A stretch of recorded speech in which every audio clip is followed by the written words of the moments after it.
Hello guys, welcome back to my channel Earth Mom Reactions. मैं हूं ज्योति और welcome है आप सभी का मेरे चैनल में। गाइस, चैनल में नए हैं तो प्लीज चैनल को सब्सक्राइब करना बिल्कुल ना भूलें। साथ ही नीचे एक बेल नोटिफिकेशन है, इसको भी हिट कर दीजिए ताकि मेरे आने वाली हर वीडियो का नोटिफिकेशन आप तक सबसे पहले पहुंच जाए। सो मुझे दिन से काफी कमेंट रिसीव हो रहे हैं कि दीदी प्लीज अंशु का व्लॉग देखो और उसके ऊपर रिएक्शन दो। आई वॉज लाइक कि अचानक से इतने सारे कमेंट और अचानक से आप सब लोग मुझे क्यों बोल रहे हैं कि अंशु का व्लॉग जाके देखो और प्लीज उस पर अपना रिएक्शन वीडियो बनाओ। तो मैंने भी टाइम निकाला। आज वीकेंड था, लेकिन उसके बावजूद आप लोगों के कमेंट्स पढ़ने के बाद मैंने टाइम निकाला और मैं काफी समय से व्लॉग फॉलो नहीं कर रही थी। आज मैंने जाके वीडियो देखा, तब मुझे समझ में आया कि आखिर आप लोग इतना ज्यादा वीडियो देखने के लिए जोर क्यों डाल रहे थे। ये सब चीजें देख के मुझे पता है क्या समझ में आ रहा है कि यहाँ पे ऐसा मामला है कि थोड़ी सी अगर किसी की तारीफ कर दो तो इंसान बिल्कुल हवा में ही उड़ने लग जाता है। कुछ ऐसे ही किया है अंशु ने। कुछ वीडियोस में अंशु की तारीफ क्या हो गई, अंशु तो बिल्कुल कॉन्फिडेंस में आ गई कि ओ ओ ओ अब मेरी सारी गलतियां माफ, अब कोई मुझे कुछ नहीं कहेगा, अब तो मैं आजाद पंछी हूँ, जो मर्जी बोलूंगी जो मर्जी करूंगी कोई मुझे कुछ नहीं बोलेगा। तो no no no no no no Anshu ji, reaction channel वाले अगर आपके अच्छाई में आपकी भर भर के तारीफ करने में कंजूसी नहीं कर सकते तो फिर रिएक्शन वाले अगर आप गलत करेंगी तो आपको कैसे छोड़ देंगे? ऐसे कैसे चलेगा? ऐसे तो बिल्कुल भी नहीं चलेगा। तो जी हाँ, अंशु के व्लॉग में रिएक्शन देने के लिए और देखने के लिए आज जो जनता है वो इसीलिए इतनी ज्यादा एक्साइटेड है क्योंकि आज अंशु ने अपने व्लॉग में ना ब्लंडर कर दिया, मतलब महा ब्लंडर। कहाँ मैं ये उम्मीद लगा रही थी कि अब थोड़ी सी मेच्योरिटी उसके अंदर आ गई है, सोशल मीडिया पे कितना बोलना है, कहाँ तक बोलना है, थोड़ी सी चीजें लड़की समझने लगी है। लेकिन लड़की ने तो हमारी तारीफ की भी बेइज्जती करवा दी। अब बताओ हम क्या मुंह दिखाएं अपने उन सब्सक्राइबर को जो हमें उस समय पे बोल रहे थे कि दीदी ये फिर ऐसी करेगी, दीदी ये नहीं सुधरेगी, दीदी ये फिर से बदतमीजी करेगी। बताओ अब हम उन्हें अपना कौन सा मुंह दिखाएं? कुछ भी करेंगे यार, यही मुंह दिखाएंगे। अब हमारे पास रावण की तरह 10-10 मुंह तो है नहीं, तो यही मुंह दिखाएंगे और यही मुंह आप देख लो। तो इस मुंह से जब तारीफ करी थी तो आज इस मुंह से हम अच्छे से क्लास लेंगे अंशु की, ठीक है। लेकिन वीडियो में आगे बढ़ने से पहले और आपका एंटरटेनमेंट करने से पहले और आपकी दिली ख्वाहिश पूरी करने से पहले मैं आप लोगों के साथ ये कॉटन का बहुत ही सुंदर और ट्रेंडिंग सूट शेयर करने वाली हूँ। आपने इससे पहले भी काफी इन्फ्लुएंसर्स को ये वाला सूट पहने हुए देखा होगा, क्योंकि इस बीच में विंटर्स थी तो मुझे मौका नहीं लगा आपसे शेयर करने का। अब आ चुकी है अच्छी खासी गर्मी और अब हाई टाइम है कॉटन वापस से पहनने का। सो गाइस, बहुत ही सुंदर सूट है, बहुत ही प्यारा इसका कलर है, बहुत ही प्यारा फैब्रिक है और दुपट्टा भी इसका बहुत ही सुंदर है। सभी साइजेस में अवेलेबल है। बाजू भी जो है ना, इसकी स्लीव्स बहुत ही ज्यादा स्टाइलिश स्लीव्स है। आप लोगों को मेरी इसी वीडियो के कमेंट सेक्शन में इस सूट का लिंक पिन मिल जाएगा। मस्ट बाय पीस है, आप लोग इसे जरूर बाय करना, ठीक है। अब बढ़ते हैं वीडियो में आगे, ठीक है। तो अपनी कुर्सी की पेटियां थाम के बैठ जाओ। जो रोटी बना रहे हैं आराम से रोटियां बनाते रहो, पर हेडफोन लगाना मत भूलना। जो लोग इस समय पे अपने बच्चों को पढ़ा रहे हैं तो बच्चों को होमवर्क दे दो थोड़ी देर के लिए और कान में अगेन हेडफोन लगा के वीडियो को एंजॉय करो। और जो लोग सो रहे हैं, आप लोगों को तो कोई टेंशन ही नहीं है, मेरी वीडियो देखते देखते आराम से सो जाना, कोई दिक्कत नहीं है, ठीक है। मेरी वीडियो देखने के बाद आपको नाइटमेयर्स बिल्कुल भी नहीं आएंगे, घबराहट बिल्कुल भी नहीं होगी, बीपी शुगर कुछ भी नहीं बढ़ेगा, क्योंकि मेरी वीडियो ऐसी होती ही नहीं जो आपकी दिल की धड़कन बढ़ा दे। लेकिन हाँ, आप लोगों को मजे जरूर दिला सकती है। तो जो जो जो काम कर रहा है वो अपना वो काम करते करते साइड बाय साइड मेरी वीडियो का आनंद भी ले लो, तभी तो मेरी भी मेहनत वसूल होगी, नहीं? चलिए, तो अंशु आज भड़क रही थी 70, 75, 80 साल के एक बुजुर्ग के ऊपर।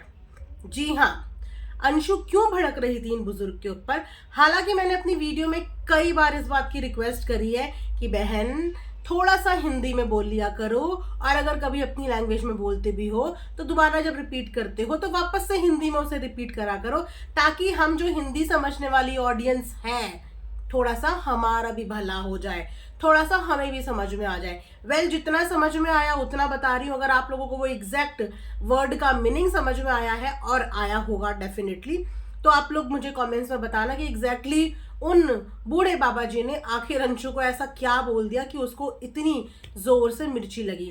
सो बेसिकली जो मुझे समझ में आया, एक 70, 75, 80 साल के बुजुर्ग हैं कोई, कि किसी फैमिली मेंबर के पास इनकी बुराइयां कर रहे थे, इनके लिए कुछ चीजें बोल रहे थे, देखा जाए तो चुगलियां कर रहे थे, और इनको उस चुगली का लगा बुरा। इतना बुरा लगा, इतना बुरा लगा कि इन्होंने सोशल मीडिया पे आके उन बुजुर्ग की पोल पट्टी खोल दी। चलो भाई, पोल खोली तो खोली, क्या आप मेरी चुगली करते हो, मुझे सब पता है, दूसरे की बहुओं बेटियों में ध्यान देते हो, अपने घर पे ध्यान दे लो। यहाँ तक भी सब कुछ सही था कि भाई अगर किसी को पता चलता है कि कोई किसी की चुगली कर रहा है तो वो अपने जवाब में कुछ तो बोलेगा ही, कुछ तो बोलेगा ही। लेकिन उसके बाद इन्होंने जो चीजें बोली कि 5-10 साल के और मेहमान हो, उसके बाद तो टपक जाओगे, ये वाली लाइन मुझे बिल्कुल भी अच्छी नहीं लगी। ये लाइन बोलने की कोई जरूरत ही नहीं थी। और रही बात चुगली की, तो यहाँ पे कौन किसकी चुगली नहीं करता, यहाँ पे किस बहन की चुगली नहीं होती, यहाँ पे किस भाभी की चुगली नहीं होती, यहाँ पे नंदे भाभी की चुगली करती हैं, भाभियां नंदे की चुगली करती हैं, सास बहू की कर रही है। मतलब चुगलियों से ही भरा हुआ है हमारा पूरा का पूरा प्लैनेट। तो आप इतनी घबरा क्यों रहे हो चुगलियों से? पहली बार सुनी है ये चुगलियां। और वैसे भी जिनकी बात कर रहे हैं उनको ना कोई जानता ना कोई पहचानता, ये तो ऑफ कैमरा चुगली करी। अब ऑन कैमरा उनको जवाब देने के लिए इसका दिमाग इतना ही चला कि ऑफ कैमरा किसी ने चुगली करी, इसके कानों तक पहुंची। ऑफ कैमरा ही इस चुगली का जवाब देने की बजाय इन्होंने यहाँ पे ऐलान कर दिया कि अगर पीठ पीछे कोई रिश्तेदार मेरी चुगली करेगा तो तुम लोग समझ जाओ, मैं तुम्हें ऑन कैमरा एक्सपोज कर दूंगी, तुम्हारी चुगलियों को मैं ऑन कैमरा एक्सपोज कर दूंगी। वैसे गाइस आजकल चुगलियां ना बिल्कुल ट्रेंड में चल रही है। कोई ढोलक की आड़ में चुगलियां कर रहा है, कोई चैटिंग की आड़ में चुगलियां कर रहा है। मतलब इस बीच में हमने इतनी चुगलियां पकड़ी हैं, इतनी चुगलियां पकड़ी हैं, ऐसा लग रहा है कि चुगलियां तो अब नॉर्मल है। वैसे तो नॉर्मल ही है, ऐसा तो है नहीं कि कोई किसी की चुगली नहीं करता। सबको पता है कि किसी ना किसी की चुगली हो रही होगी। क्या पता मेरी चुगली कितने घरों में हो रही होगी, मेरी चुगली मेरे कौन रिश्तेदार कर रहे होंगे, क्या पता आप में से ही कोई बैठ के मेरी चुगली कहीं पे कर रहा होगा। तो चुगलियों की तो आदत हो जानी चाहिए। क्या इतना बड़ा रिएक्ट करना अंशु के लिए जरूरी था? अभी तो आपको ऑडियंस ने प्यार देना शुरू ही किया था, अभी तो आपकी तारीफ के लिए 4 शब्द बोलने शुरू ही करे थे और आपने सबकी मटिया पलेद कर दी।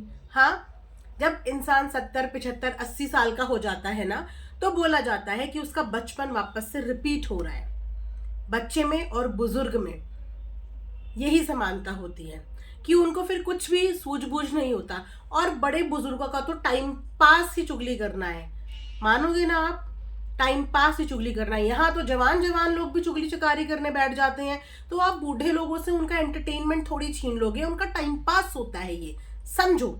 अगर आपके घर के खुद के रिश्ते स्ट्रांग है ना, तो कोई किसी की बहू की बुराई करे या बेटी की बुराई करे, किसी को कोई फर्क नहीं पड़ता। और अंशु को तो अब तक सोशल मीडिया पे काम करते करते इतना एक्सपीरियंस हो जाना चाहिए था कि क्या वाकई में चुगलियों का फर्क पड़ता है। आपको नहीं पता कि आपने कितनी चुगलियों से अनदर लेवल की चीजें झेल ली आपने भाई सोशल मीडिया पे।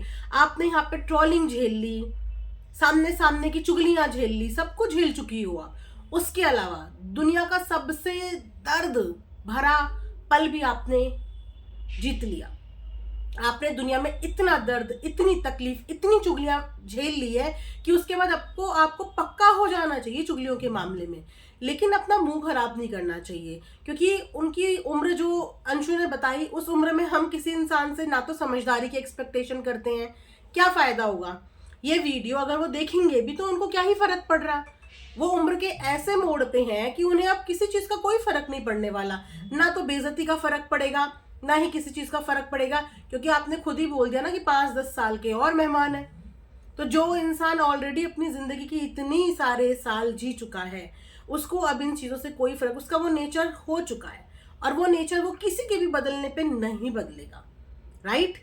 तो हम हर किसी को पसंद आए ये जरूरी नहीं होता, हमारा व्यवहार हर किसी को अच्छा लगे ये भी जरूरी नहीं होता, हम हर किसी के साथ अच्छे रहें ये भी ज़रूरी नहीं होता। तो लोग हमें पसंद भी करते हैं, ना पसंद भी करते हैं। ये एक ऑफ कैमरा बात थी। आपको पहले तो ऑन कैमरा ये बोलना नहीं था। ऐसा लग रहा था जैसे कि आप कैमरे पे आके इस बात की धौंस जमा रही हैं कि अगर मेरे लिए कुछ बोला तो मैं यहाँ पे आके एक्सपोज कर दूंगी। उससे आपकी छवि अच्छी नहीं दिखी, आप इमेच्योर दिखी उससे, क्योंकि जिनकी एज आपने बता दी ना, बस जैसे ही आपने एज बता दी उसके बाद उस एज में इंसान से और कोई उम्मीद कर नहीं सकते। और उसके साथ आपने जो स्टेटमेंट ऐड कर दिया कि 5-10 साल के और हो उसके बाद टपकना है, ये एक बहुत बड़ा शब्द होता है। जीना मरना बहुत बड़ा शब्द होता है। आप इस शब्द को इतने नॉर्मलाइज तरीके से नहीं बोल सकते। चाहे कोई इंसान अपनी 100 साल की जिंदगी भी जी के जा रहा हो, लेकिन किसी के जाने से किसी ना किसी को तो तकलीफ होती है, उसके किसी ना किसी अपने को तो तकलीफ होती है।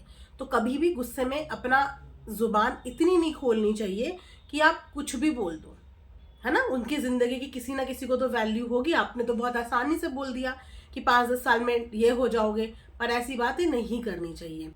और बाकी यस, मैं ऐसा भी नहीं बोलूंगी कि अगर आप अपने लिए कुछ सुन रहे हो तो आप उस चीज का जवाब मत दो, लेकिन उस चीज का जवाब आप वहीं पे दो जहां पे आप ये चीजें सुन रहे हो। और अगर सोशल मीडिया में भी आपको लगता है कि यहाँ पे भी जवाब देके आपकी फ्रस्ट्रेशन या गुस्सा निकल जाएगा, तो आप यहाँ पे भी जवाब दो, पर जवाब ऐसा दो कि आपके जवाब से कोई आपके ऊपर उंगली ना उठा पाए। कमेंट सेक्शन में किसी भी बंदे को ये बात अच्छी नहीं लगी आपकी, जिस तरीके से आपने, बाकी व्लॉग में सब कुछ बहुत अच्छा था, लेकिन वही बात होती है ना कि पूरा व्लॉग अच्छा हो, लेकिन अगर व्लॉग में एक सेंटेंस, एक शब्द भी व्लॉगर के मुंह से गलत निकल गया तो मुद्दा वहीं पे बन जाता है और वहीं पे खत्म हो जाता है। तो ये चीजें समझनी बहुत ज्यादा जरूरी है। इस चीज को समझो कि आपकी गलतियां निकालने के लिए और आपको गलत साबित करने के लिए यहाँ पे बहुत सारी निगाहें ऑलरेडी हैं। तो ऐसा मौका, बार बार पहले भी बोला है और अब भी बोल रहे हैं, ऐसा मौका मत दो। एक पॉजिटिव वीडियो व्लॉग्स बनाओ। अगर आप इन लोगों को जवाब नहीं भी दोगे तो आपके शरीर में कोई फर्क नहीं पड़ रहा और आपके रिश्तों में भी कोई फर्क नहीं पड़ रहा। हमें बहुत कुछ पता चलता है कि हमारे इर्द गिर्द के लोग हमारे लिए क्या सोचते हैं, क्या विचार रखते हैं, हमारे लिए क्या बोलते हैं, पर हमें बॉदर नहीं करता क्योंकि हमारी फैमिली हमारे साथ खड़ी है और हमारे लिए वही ज्यादा जरूरी है। बाकी बहुत ज्यादा गुस्सा है तो जिसने बोला उसके मुंह पे उसे जवाब दे दो, बात खत्म।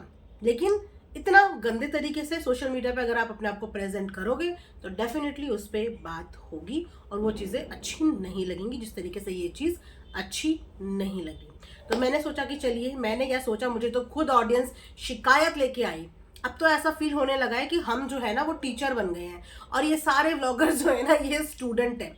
तो ये जब भी कोई गलती करते हैं ना तो सब्सक्राइबर दौड़े दौड़े आते हैं, दीदी उसने ऐसा कर दिया, जाके रिएक्शन दो। क्यों भाई, आप लोगों को ऐसा लगता है कि रिएक्शन एक छड़ी है कि जैसे ये व्लॉगर कुछ गलती करे जाओ मास्टरनी ज्योति दीदी के पास है, दीदी दीदी उसने ऐसा कर दिया, फिर मास्टरनी ज्योति दीदी आए डंडा लेके, अच्छा ऐसा बोला तुमने, अच्छा चलो हाथ ऊपर करो और खड़े हो जाओ, चलो कान पकड़ो और मुर्गा बन जाओ, चलो कान पकड़ो और उठक बैठक करो, ऐसा।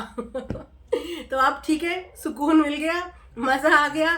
चलिए गाइस, अब इस वीडियो को यहाँ पे एंड करते हैं। भाई संडे है, कल थोड़ा इंजॉय कर लो, थोड़ा मौज मस्ती कर लो। वैसे तो मौज मस्ती करने के दिन फिलहाल नहीं है, क्योंकि माताएं इस समय पे high level, pro max level की बिजी हैं। बच्चों के एग्जाम शुरू बाद में होते हैं, माओ के एग्जाम्स पहले चल रहे होते हैं। कुछ ऐसी ही परिस्थितियां मेरे साथ भी है और आई एम श्योर कुछ ऐसी ही परिस्थितियां बाकी की मदर्स के साथ भी हो रही होंगी। उनके इस समय पे एग्जाम्स चल रहे होंगे, राइट। तो प्रेशर मत लो, आराम से बच्चों को पढ़ाना, बट हाथ वाथ खड़े मत करवाना, उठक बैठक मत करवाना, डंडे वंडे मत मारना। जो पढ़ भी रहे होंगे वो भी भूल जाएंगे। आजकल की जनरेशन ऐसी है, हैंडल करना आसान नहीं है गाइस। पढ़ाई के समय बच्चों को सबसे ज़्यादा नींद आती है और पढ़ाई के समय उन्हें भूख सबसे ज़्यादा लगती है। ऐसा हमारे टाइम पे भी होता था। चलिए इस वीडियो को एंड करते हैं। Thanks for watching Earth Mom Reactions. Bye bye, take care, love you all.